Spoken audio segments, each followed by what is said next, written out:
Hey everyone, it's Ian Stewart. I'm here in my parents' dojo holding down the fort, but I wanted to make a quick video to discuss last night's SmackDown Live and 205 Live, more specifically, new superstars being added to the roster. Let's go with SmackDown Live. Shelton Benjamin. Shelton Benjamin is finally back in the WWE. He's back on SmackDown. He made an appearance. He's being paired with Chad Gable. Absolute dream team right there to suffice for Jason Jordan going to Raw. Fantastic. It's great to have him back.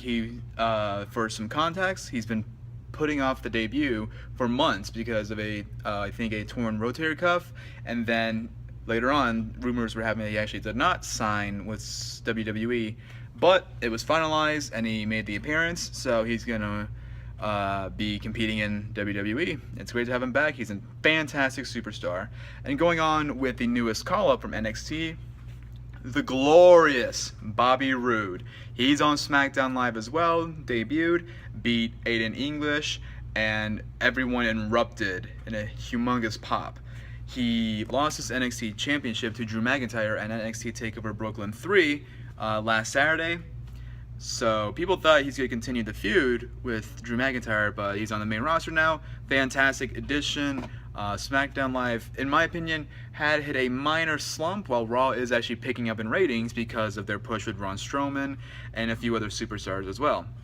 Now going over to 205 Live, in kind of a segue from Raw, actually, as I just mentioned, 205 Live just got Enzo Amore onto their show. And that received the biggest pop I've ever heard from the actual 205 Live series. Now, will this improve though? Will this improve 205 Live? Or will this just go into another plateau or even a slump? Because 205 Live has been that popular, despite the fact with the likes of Gentleman Jack Gallagher, the Brian Kendrick, Grand Metalik is making more appearances on there, and obviously Tozawa and Neville, they've been carrying that show right now, and perhaps a huge name like Enzo Amore can help it out, especially since he can't really roll with the big dogs. He's only 200 pounds, and it makes more sense for him to compete with the cruiserweights. Ever since he broke up with Big Cass as his tag team partner, and even more so, Big Cass is now sidelined for 9 months on a knee injury. So they gotta do something with Enzo. Just something much to push him more.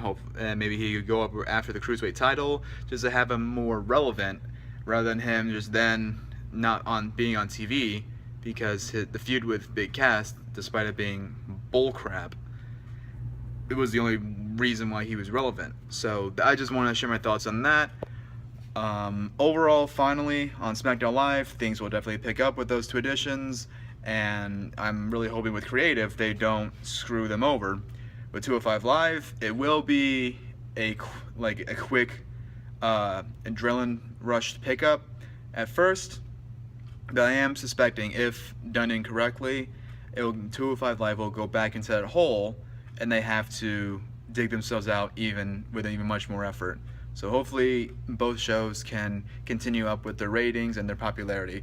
I just wanted to touch on those topics. Congratulations to all the superstars who are on there, and I will definitely still keep watching WWE despite ridiculous storylines, characters, and just the fans themselves. I just love that Cesaro still popped that beach ball on SummerSlam. See you guys.